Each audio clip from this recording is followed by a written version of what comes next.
കാലുകഴുകൽ ശുശ്രൂഷയുമായിട്ട് ബന്ധപ്പെടുത്തി ഒരു കൊച്ചു കാര്യം കൂടി ശ്രദ്ധയിൽപ്പെടുത്തുകയാണ്.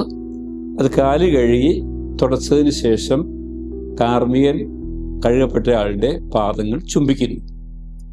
നമ്മൾ സുവിശേഷങ്ങൾ വായിക്കുമ്പോൾ യോഹന്നാൻ്റെ സുവിശേഷത്തിലാണ് കാലുകഴുകൽ ശുശ്രൂഷയുള്ളത്.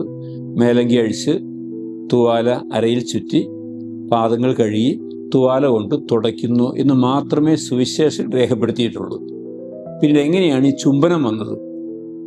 ഇന്ന് ലോകത്തിലെ എല്ലാ സ്ഥലത്തും കാലുകഴുകിന് ശേഷം ചുംബിക്കുന്ന പതിവില്ല എന്നുള്ളത് സത്യമാണ്. അപ്പോൾ അതുകൊണ്ട് ഈ ചുംബനത്തിൻ്റെ പ്രസക്തി എന്നാണ്, അത് ആവശ്യമാണോ എന്ന് ചോദിച്ചു കഴിഞ്ഞാൽ ആവശ്യമുള്ള കാര്യമാണെന്ന് പറയാൻ നിവൃത്തിയില്ല. പിന്നെ എങ്ങനെ സംഭവിച്ചതാകാം? ഒരു പക്ഷേ കാല് കഴുകിയതിന് ശേഷം തുടച്ചതിന് ശേഷം ആ കാർമികൻ ആ സ്നേഹം, യേശുവിൻ്റെ ആ സ്നേഹം പ്രകടിപ്പിക്കാൻ വേണ്ടി ഒന്ന് ചുംബിച്ച് തുടങ്ങിയതാകാം. പിന്നീട് അതൊരു പതിവായിട്ട് മാറിയതുമാകാം. ഏതായാലും റോമിൽ മാർപ്പാപ്പമാർ പാദം കഴുകിയതിന് ശേഷം ചുംബിക്കുന്ന പതിവുണ്ട്. നമ്മുടെ നാട്ടിലും ചുംബിക്കുന്ന പതിവുണ്ട്. എന്നാൽ വിദേശങ്ങളിൽ പല സ്ഥലങ്ങളിലും ചുംബിക്കുന്ന പതിവ് കണ്ടിട്ടില്ല. കാല് കഴുകി തുടയ്ക്കുക മാത്രമേ ചെയ്യുന്നുള്ളൂ. പക്ഷെ നമ്മുടെ നാട്ടിൽ ചുംബിക്കുന്ന പതിവുണ്ട്. മാർപ്പാപ്പ പോലും അത് ചെയ്യുന്നുണ്ട്, മെത്രാന്മാർ ചെയ്യുന്നുണ്ട്, നമ്മളും ചെയ്യുന്നുണ്ട്. അത്രയേ ഉള്ളൂ.